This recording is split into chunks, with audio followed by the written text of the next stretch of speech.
안녕하세요. 이야기 책방의 민들레입니다. 네, 오늘은 여러분에게 니체의 말 필사 중에 질문한 내용을 소개해 드리려고 합니다. 니체의 말 필사를 하고 책을 읽다 보니 나를 잘 알고 있는가? 잘 알고 있다고 착각한 건 아닐까?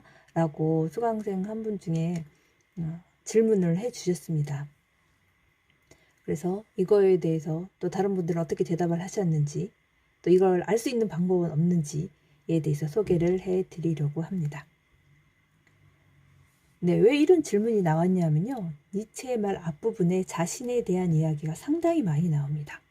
1장에 보시면 첫 걸음은 자신에 대한 존경심에서, 2장은 자신에 대한 평판 따위 신경 쓰지 마라, 5장에서는 자신을 표현하는 3가지에 대해서 이야기하고요. 7장에는 자신의 주인이 되어라, 또 10장에서는 자신을 아는 것부터 시작하라, 12장에서는 자신을 멀리서 바라보라, 또 15장에서는 자신을 발견하고자 하는 이에게, 이 타이틀을 갖고 계속 자신에 대해서 이야기하기 때문에 당연히 필사하시는 분들은 나는 나 자신에 대해서 잘 알고 있나? 궁금할 수밖에 없겠죠.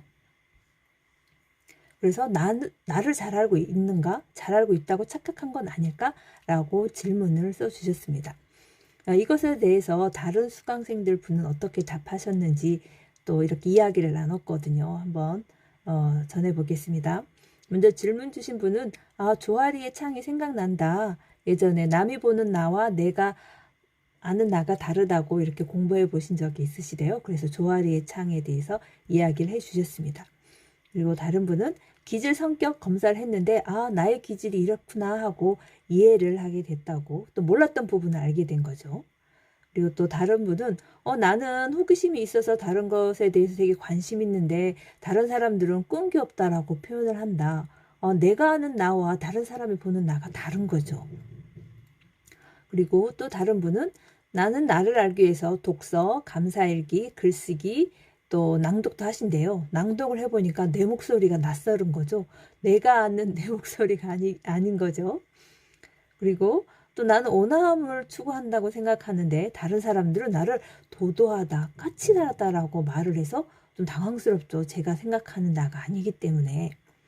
네. 또 다른 분은 공부한 분야는 잘 알지만 또 내가 잘 보이지 않는다. 그래서 명상으로 또 나를 만나려고 한다라고 말씀해 주신 분도 계십니다. 네. 바로 조아리의 창으로 내가 보는 나, 타인이 보는 나의 또 갭을 줄일 수가 있습니다. 조아리의 창은요, 어떤 건지 설명을 해드리겠습니다. 조아리는 두 사람의 이름을 합친 거예요. 미국 심리학자 조셉 루프트와 또 헤링 잉햄이라는 사람의 이름을 합쳐서 조아리라고 했고요. 1955년에 발표된 논문입니다. 이 논문은 대인관계에서 자기를 이해할 수 있는 모델로 유명하거든요. 이렇게 창이 4개가 있습니다. 첫 번째 창은 열린 창, 나도 알고 너도 아는 영역. 그리고 두 번째는 보이지 않는 창, 나는 모르고 너는 아는 영역. 또 세 번째, 숨겨진 창에서는 나는 알고 너는 모르는 영역. 네 번째는 나도 모르고 너도 모르는 영역인데요. 나도 알고 너도 안다. 예를 들면 나는 자신감이 있어 라고 표현했는데 또 상대방도 맞아, 너 자신감 있어. 이렇게 하면 이게 열린 창이라는 거죠. 나도 알고 너도 아는 내용이고요. 두 번째, 보이지 않는 창입니다. 나는 모르는 거죠. 아까 방금 전에 나는 그분이 도도하다, 까칠하다 라고 얘기하는데 저는 이 부분에 대해서는 그렇게 생각해 본 적이 없는 거죠. 이거는 내가 보이지 않는 창, 보이지 않는 영역이 되는 거죠. 그리고 여기에서는 나는 온화하다고 표현했는데 다른 사람은 이거에 대해서는 전혀 이야기를 하지 않아요. 이 부분은 바로 숨겨진 창이 되는 거죠.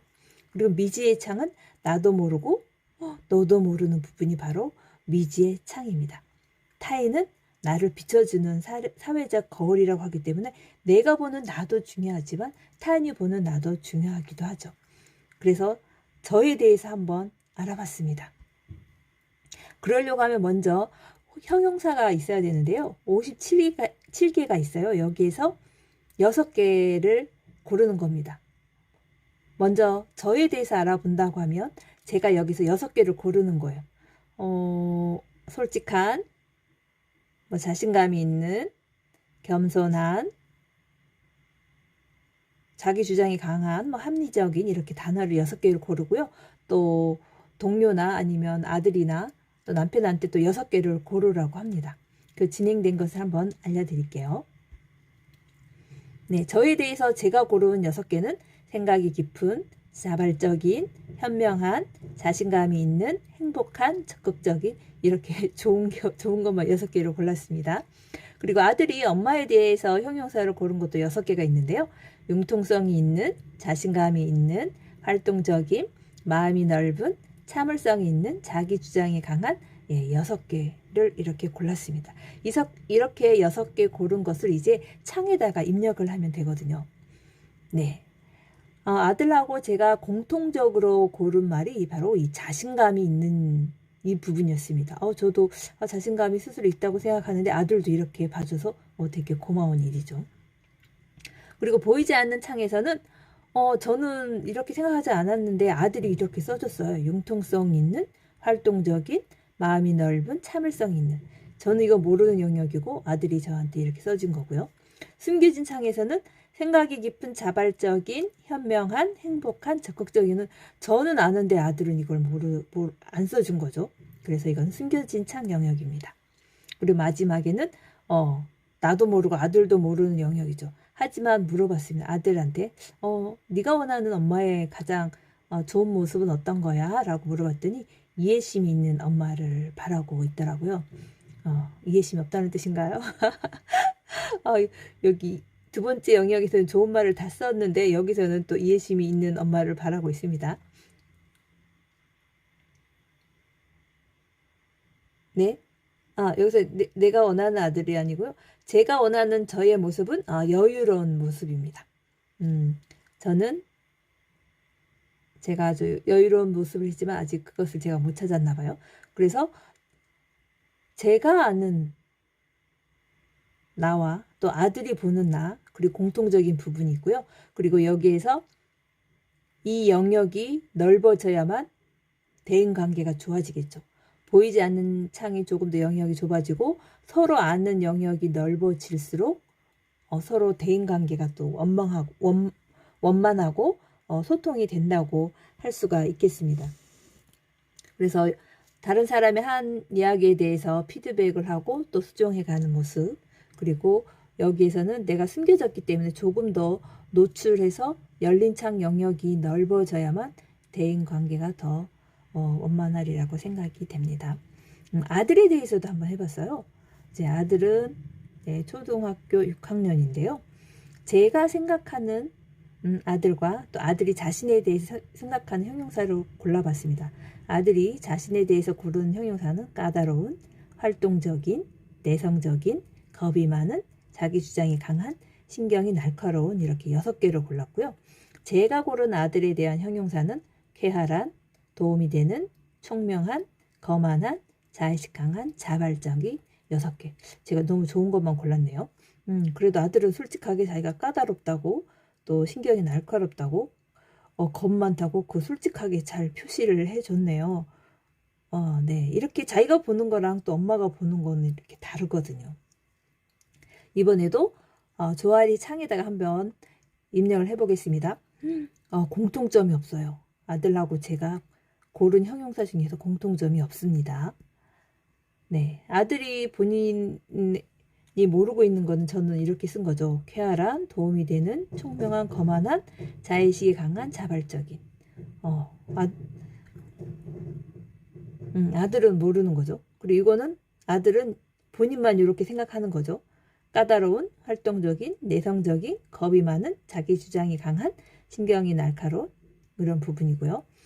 네, 아들이 원하는 자신의 모습은 제가 물어봤더니 자신감이 있는 모습을 본인이 원하더라고요.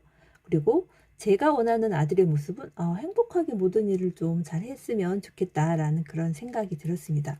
그래서 이 영역이 없기 때문에 저는 아들에 대해서 아들이 이런 모습을 하고 있구나, 이런 모습을 제가 조금 더 이해를 해야 되겠다는 생각이 들고요. 또 아들도 아들의 내가 쾌활하고 도움이 되고 또 스스로 숙제 같은 거 해서 엄마가 좋아하는구나. 난 요런 아이구나. 좀 더 이 열린 창 부분을 더 넓혀야만 이제 엄마와 저하고 조금 엄마랑 아들이랑 좀 더 소통이 원만하게 되고 자기 자신을 더 발견하게 되는 거죠.